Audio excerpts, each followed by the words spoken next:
Hello everyone, welcome back to my channel, Nazia Irfan Speaks. In today's video, we are going to talk about the letter that changed everything.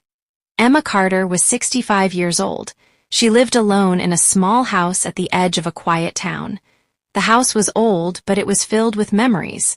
Every wall held a photograph. Every room carried a story.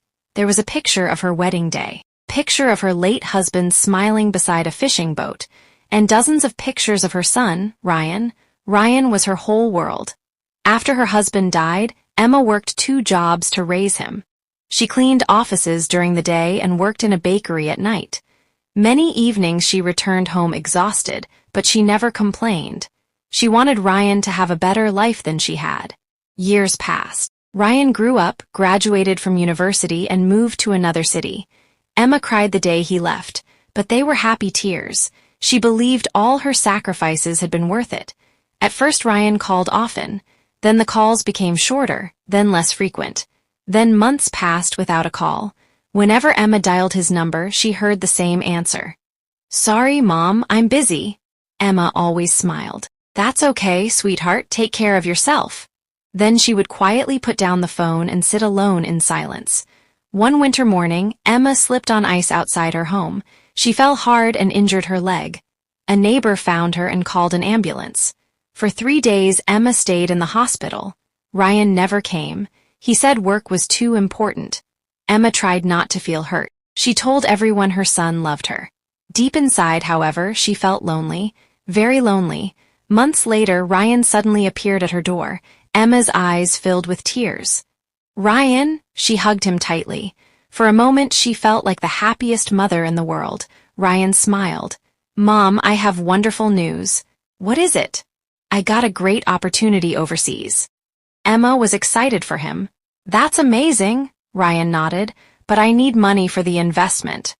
Emma's smile faded slightly. She had some savings, money she had spent 30 years collecting, money meant for emergencies, money meant for old age. Ryan explained his plans. He promised he would repay every penny. He promised his business would succeed. He promised she would never regret helping him. Emma looked at her son. She remembered the little boy she had carried in her arms, the boy she had protected from every storm. Without hesitation, she agreed. She gave him almost everything she had saved. Ryan hugged her. "Thank you, Mom." The next morning he left. Weeks passed, then months. The phone calls stopped. Messages went unanswered. Letters received no reply. Emma slowly realized something painful. Ryan had disappeared, the investment had failed, the money was gone, and so was her son. For the first time in her life, Emma felt completely broken. That night she sat alone in darkness. Rain tapped against the windows. She looked at an old photograph of Ryan. Tears rolled down her face. "I hope you're okay," she whispered. Even after everything, she still loved him. That was what made the pain so deep.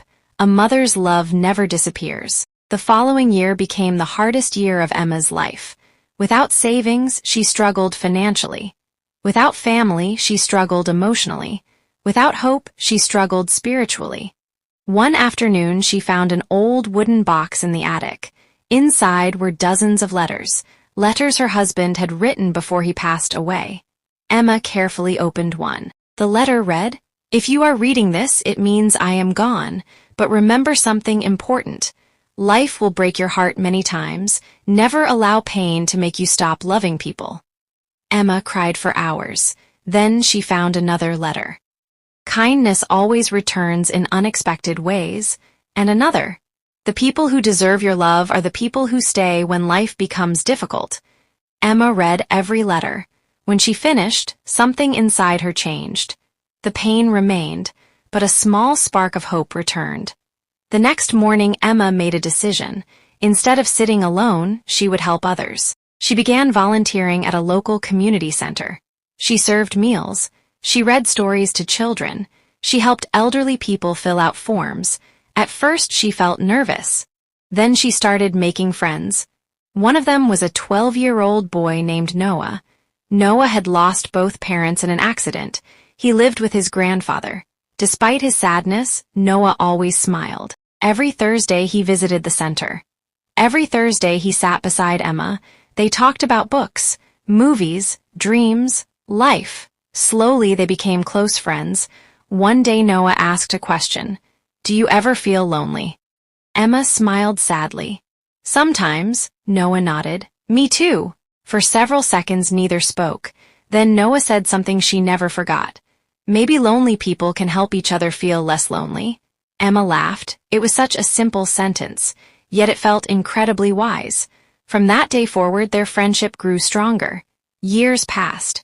Emma became one of the most beloved volunteers in town. People admired her kindness. Children adored her. Neighbors respected her. Yet she still wondered about Ryan. Was he safe? Was he happy? Did he ever think about her? One autumn evening someone knocked on her door. Emma opened it. A stranger stood outside. He wore a delivery uniform. "I have a package for Emma Carter." Emma signed for it. Inside was a small envelope. Her hands trembled as she opened it. The letter contained only a few words. "Mom, I don't know if you can ever forgive me. I made terrible mistakes. I was selfish. I was ashamed. I'm coming home. Ryan." Emma stared at the page. For a long time she could not move. The next morning she sat near the window waiting. Hours passed, then a car stopped outside. A man stepped out. He looked older, tired, broken, but she recognized him immediately. It was Ryan. Mother and son looked at each other silently. Ryan's eyes filled with tears. "I'm sorry."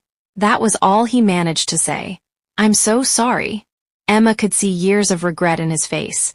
He looked nothing like the confident man who had left. Life had humbled him. He explained everything.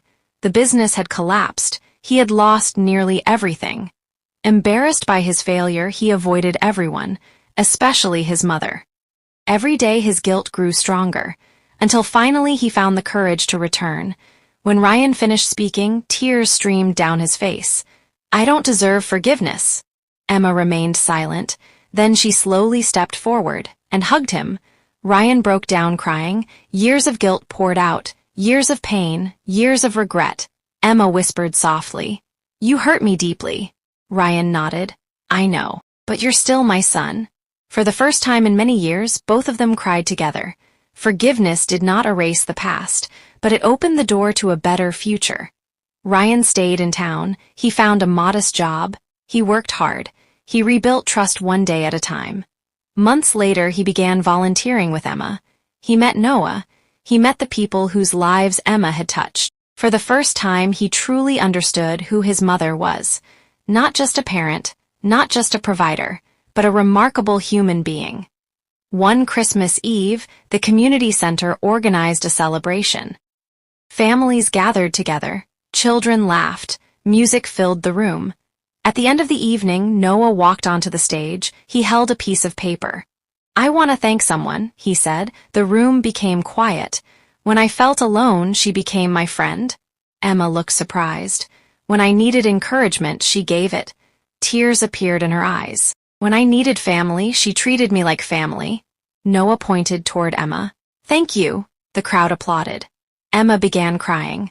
Ryan stood beside her. He squeezed her hand. At that moment, Emma realized something important. Family is not only the people who share your blood. Family is the people who stand beside you when life becomes difficult. Family is the people who choose to love you. Years later, Emma wrote a letter. She placed it inside the same wooden box where her husband's letters had been stored. The letter said, "If you ever feel forgotten, remember this: your value does not depend on who leaves you. Your value comes from who you are. Keep loving, keep believing, keep being kind. One act of kindness can change a life." It changed mine. After writing those words, Emma smiled. Outside her window, children were laughing. Friends were waiting. Her son was preparing dinner. And for the first time in a very long time, her heart was completely at peace. The end.